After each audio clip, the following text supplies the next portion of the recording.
Assalamualaikum warahmatullahi wabarakatuh. Apa kabar anak-anak ibu sekalian?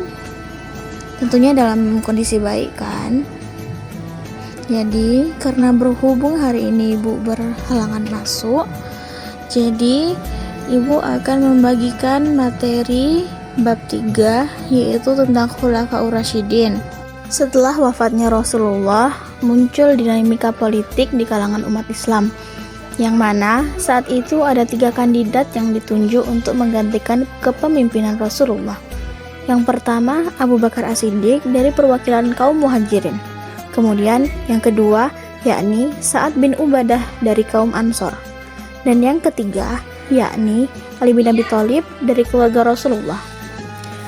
Ketika Rasulullah sakit, sebelum wafatnya beliau sering mengisyaratkan Abu Bakar untuk menggantikan beliau untuk menjadi imam sholat jamaah. Atas dasar itulah, seolah Rasulullah mengisyaratkan bahwa Abu Bakar sebagai penggantinya sebagai pemimpin yang akan memimpin pemerintahan kelak. Dinamika politik kala itu yang memuncak antara kaum Muhajirin dan kaum Ansor dapat diatasi oleh Umar bin Khattab dengan berbagai argumen yang dapat diterima oleh kedua belah pihak. Setelah kepemimpinan Abu Bakar, secara langsung Abu Bakar menunjuk Umar untuk melanjutkan kepemimpinan dan berjalan lancar dan damai tanpa perselisihan antar umat Islam. Umar bin Khattab terkenal karena kepiawaiannya dalam bidang politik, yang dapat dilihat ketika beliau menyatukan kaum Muhajirin dan kaum Ansor dalam pemilihan khalifah pertama, yakni Abu Bakar. Selanjutnya, estafet kepemimpinan dilanjutkan oleh Utsman bin Affan yang berjalan selama kurang lebih 12 tahun. Kemudian, kepemimpinan Ali diawali oleh intrik politik yang menimbulkan perselisihan antara kaum muslimin dan bahkan mulai berkembang benih-benih perpecahan. Di masa Khulafaur Rasyidin inilah banyak prestasi yang diukir oleh para khalifah. Di antaranya yaitu mulai dari ide pengumpulan Al-Quran, pembukuan Al-Quran, penetapan kalender Hijriah, sampai juga pembentukan Angkatan Laut. Maka dari itu, bab 3 ini akan memaparkan bagaimana sih masa kepemimpinan pada para khalifah dan prestasinya yang ditorehkan. Abu Bakar As-Siddiq dan prestasinya. Abu Bakar As-Siddiq menjadi khalifah kurang lebih selama 2 tahun, yaitu dari tahun 11 sampai 13 Hijriah atau 632 sampai 634 Masehi. Ia diangkat sebagai khalifah melalui proses kompetisi yang sangat ketat antara dirinya dengan Sa'ad bin Ubadah. Dinamika politik saat itu memuncak. Persaingan antar 2 kandidat sangat tajam sehingga perselisihan antar keduanya, yaitu dari pihak Muhajirin dan Ansor, nyaris terjadi perpecahan di antara kaum muslimin. Dan peristiwa ini dapat diatasi oleh Umar bin Khattab dengan berbagai argumentasi yang dapat diterima oleh kedua belah pihak. Meskipun masa kepemimpinan Abu Bakar As-Siddiq relatif singkat, namun sangat terlihat keberhasilan setiap kebijakannya. Di antaranya ada pengiriman pasukan di bawah pimpinan Usamah ke Romawi, memberantas pembangkang zakat, kemudian perang Riddah dan pengumpulan Al-Quran, perluasan wilayah ke Irak, Syria, Hirab, memerangi nabi palsu. Beliau wafat di usia 63 tahun pada hari Senin 23 Agustus 634 Masehi dan mewariskan agar Umar menggantikan sepeninggalannya. Prestasi beliau yaitu yang pertama ada memerangi orang-orang murtad, yang mana saat itu banyak orang-orang yang menolak membayar zakat. Sebagian golongan lain kemudian memeluk agama dan tradisi lamanya, atau bisa dibilang murtad, yakni menyembah berhala. Khalifah Abu Bakar As-Siddiq memandang gerakan itu sangat berbahaya karena hampir di seluruh jazirah Arab muncul gerakan itu. Menghadapi keadaan tersebut, Khalifah Abu Bakar As-Siddiq bersikap tegas. Sebagian kaum murtad ada yang menerima ajakan damai dan kembali tunduk kepada hukum Islam.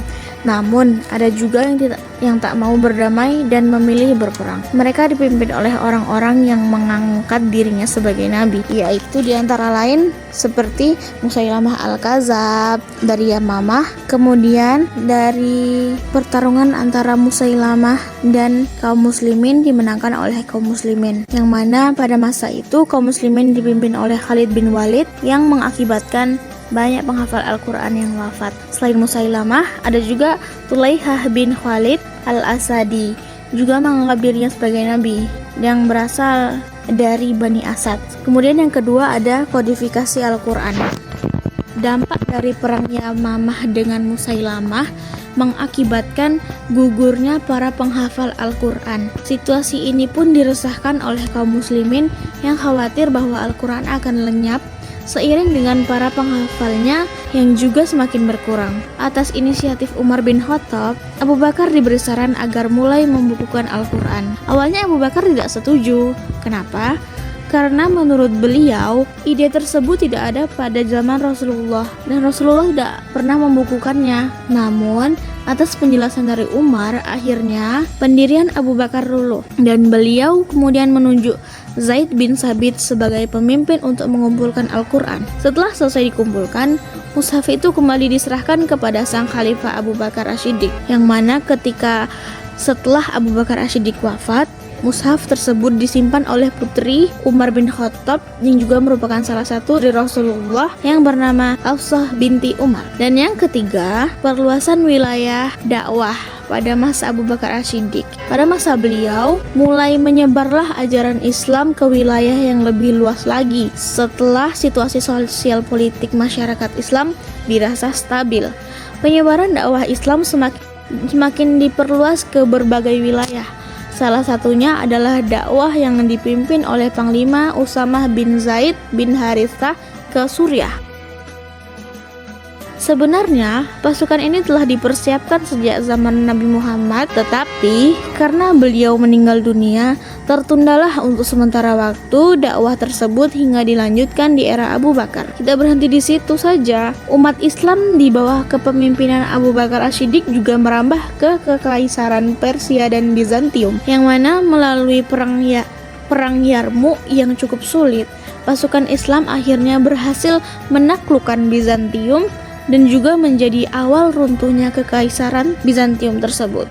Setelah membahas Abu Bakar As-Siddiq, kita akan masuk ke khalifah yang kedua, yaitu Umar bin Khattab.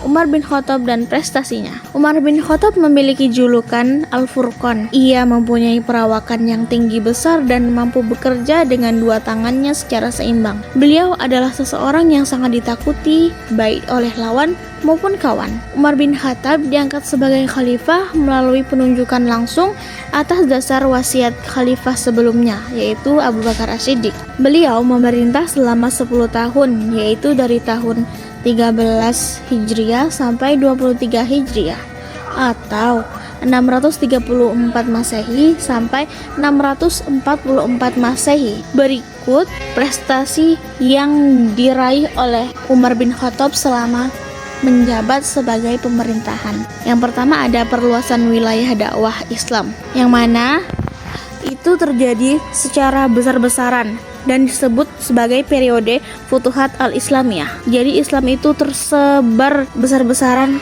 ke seluruh dunia. Secara berturut-turut dakwah Islam sampai ke Suriah, Persia, dan Mesir. Dan pada waktu itu, Suriah merupakan pusat perdagangan yang penting.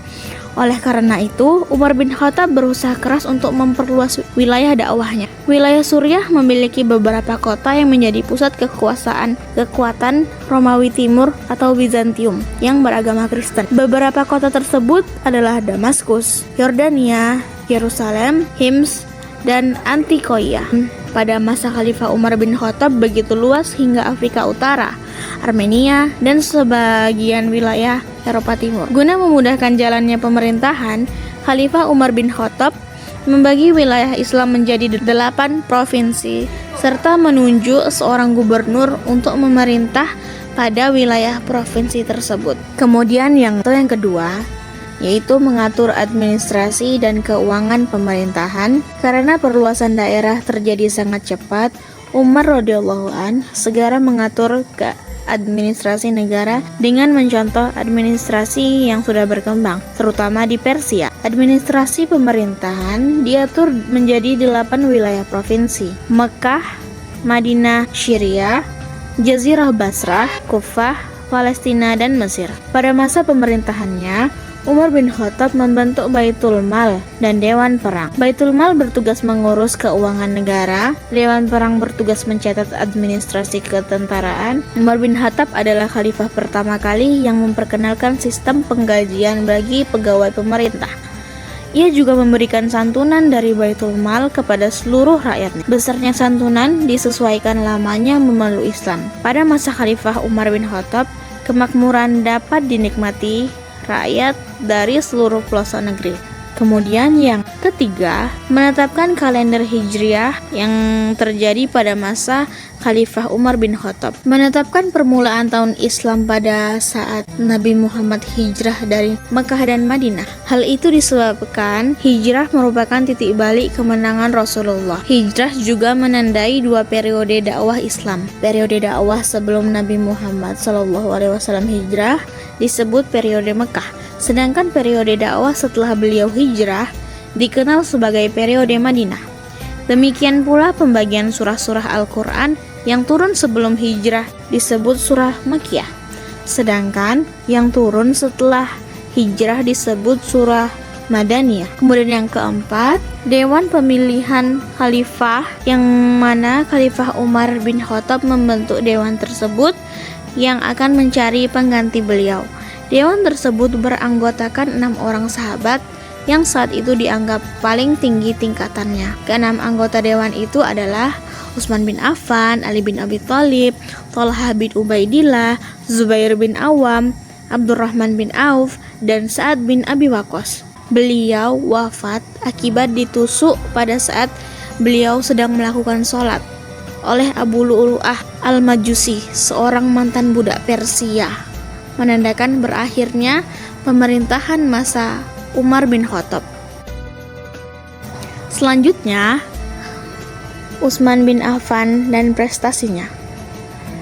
Utsman bin Affan memiliki nama panggilan Abu Amr dan Abdullah al-Quraisy al-Umawi, Amirul Mukminin, Zunnurain wa Hijratain.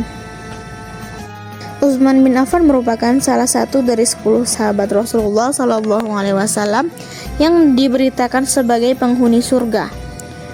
Merupakan Khulafaur Rasyidin yang ketiga dan merupakan salah satu seorang sahabat Nabi yang mendapatkan petunjuk. Memiliki akhlak yang sangat mulia, pemalu, dermawan, dan terhormat. Utsman menjabat sebagai khalifah selama 12 tahun, yang mana menjadi pemerintahan khalifah terlama, yaitu selama 12 tahun. Dari tahun 23 Hijriah sampai 35 Hijriah, atau 644 Masehi sampai 655 Masehi. Ia diangkat melalui Dewan Pemilihan Khalifah yang sudah disampaikan di masa pemerintahan Umar bin Khattab.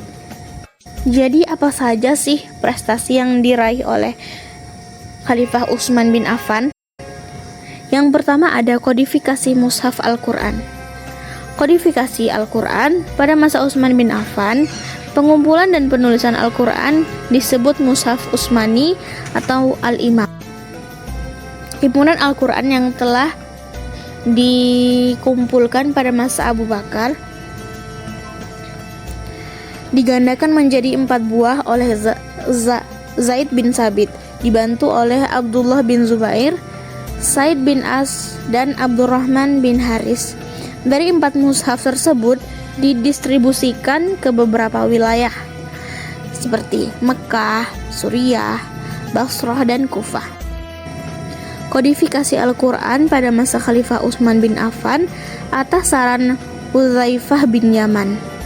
Hal ini disebabkan banyak terjadi perselisihan tentang cara baca dan susunan surat dalam Al-Quran.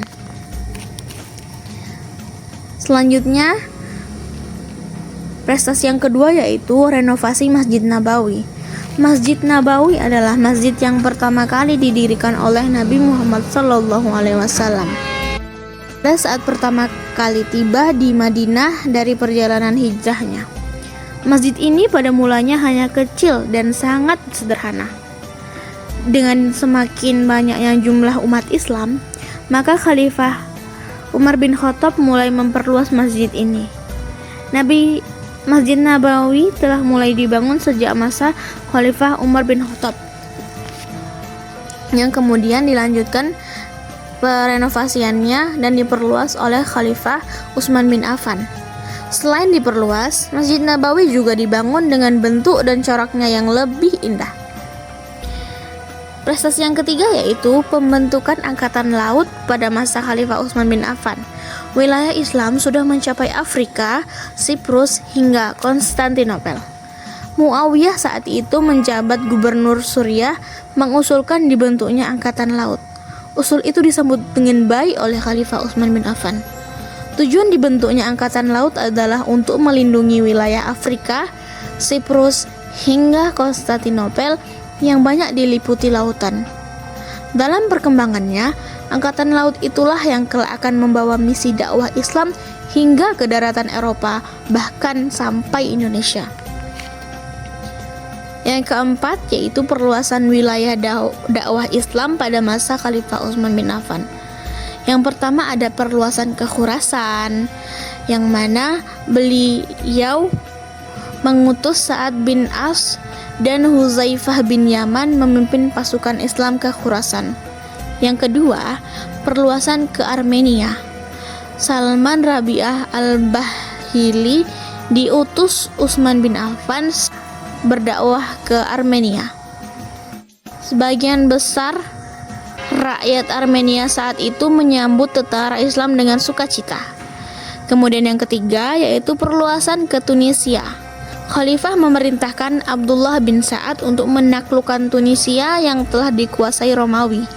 Dengan bantuan rakyat Tunisia, akhirnya daerah tersebut dapat dikuasai oleh pasukan Islam.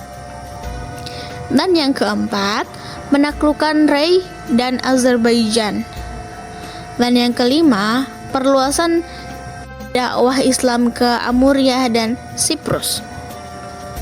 Selanjutnya, khalifah yang terakhir yaitu Ali bin Abi Thalib dan prestasinya. Nama lengkap beliau yaitu Ali bin Abi Thalib bin Abdul Manaf bin Abdul Muttalib bin Hashim bin Abdul Manaf bin Qusay bin Kilab bin Murrah bin Ka'ab bin Lu'ay bin Khalib bin Fihr bin Malik bin An-Nadar bin Kinanah. Abu Hasan al-Husain mendapat gelar Abu Turab dan Karamullah Wajhah. Keponakan sekaligus menantu Rasulullah SAW dari putri beliau yaitu Fatimah Az-Zahra. Ali bin Abi Thalib Karamullah Wajhah, orang yang pertama kali masuk Islam dari golongan anak-anak. Ia merupakan salah satu dari 10 sahabat Nabi SAW yang diberitakan masuk Islam. Hubungan kekerabatan Ali bin Abi Thalib dengan Rasulullah sangat dekat. Hal ini tercermin dari perkataan beliau, "Anta minni wa anta minka." Engkau bagian dariku dan aku bagian darimu. Seandainya Islam itu saya, maka pintunya adalah Ali bin Abi Thalib. Beliau menjabat menjadi khalifah kurang lebih selama 5 tahun, yakni dari tahun 35 Hijriah sampai 40 Hijriah atau 655 Masehi sampai 660 Masehi. Ia diangkat sebagai khalifah dengan mengalami berbagai intrik politik yang luar biasa.